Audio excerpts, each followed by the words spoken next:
Here we are at the bottom of the loop, at what I consider to be the upper trail or the upper road, the upper loop.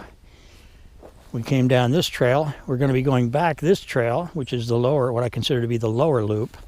But first, let's walk down to the water's edge and give you a view of the lake from this vantage point.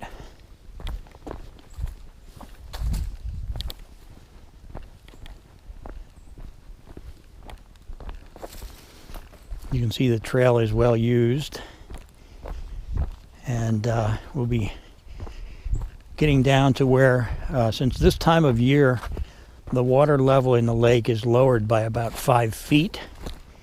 We have access to the water's edge, and we can walk right down on the bank. If this was the middle of the summer, this area would still be submerged, but right now we can walk down to the water's edge, and we can see, for example, a stump that was cut probably over 40 years ago when the lake was built. We can look up that way and see the Route 183 bridge, and we look down this way, we'll see across the lake, and we'll see all the way down the main channel of the lake.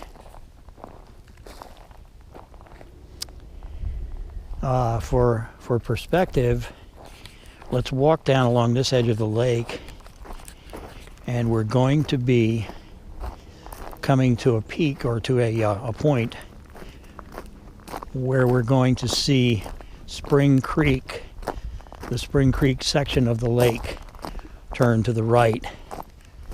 At this intersection, you can see buoys in the middle of the lake that say no wake. That means that when you get to this area, if you came up the main channel, which we're looking down right now, you could be going full speed with the boat, with your boat. But when you get to here, you need to reduce to idle speed to go back to the channel. And the channel that we're looking at right now, that we're coming up on, is Spring Creek.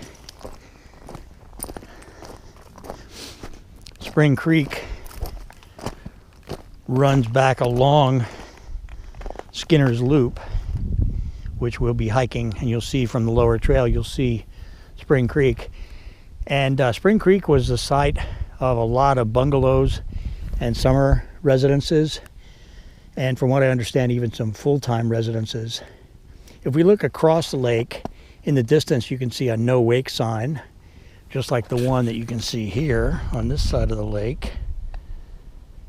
And beyond that no wake sign is the right next to it is the multi-purpose trail system between mile marker 6 and mile marker 7. We did another video on that. I believe it was on January 17th or so.